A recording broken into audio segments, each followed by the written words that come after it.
খাগড়াছড়ির পরিস্থিতি থমথমে, বহাল আছে ১৪৪ ধারা।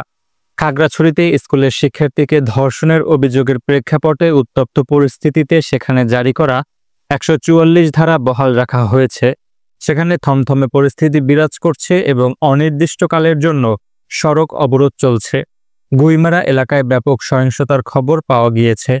স্থানীয় মানুষ ঘর থেকে বের হচ্ছে না, খোলেনি এলাকার দোকানপাট। শনিবার সহিংসতার পর জেলা শহর সহ আশেপাশের এলাকায় নিরাপত্তা ব্যবস্থা আরও জোরদার করা হয়েছে। পরিস্থিতি নিয়ন্ত্রণে সেখানে সেনাবাহিনী মোতায়েন করা হয়েছে। জেলা প্রশাসক জানান, পরিস্থিতি উন্নতি না হলে ১৪৪ ধারার নির্দেশনা বহাল থাকতে পারে। গত ২৩শে সেপ্টেম্বর খাগড়াছড়ি সদরের সিঙ্গিনালায় স্কুল ছাত্রী ধর্ষণের অভিযোগ ওঠে। এতে ভুক্তভোগীর বাবা অজ্ঞাত ৩ জনকে আসামি করে খাগড়াছড়ি সদর থানায় মামলা করেন। এর আগে অবরোধের কারণে সাজেকে আটকে পড়া পর্যটকদের শনিবার রাতে খাগড়াছড়িতে নিয়ে আসা হয়।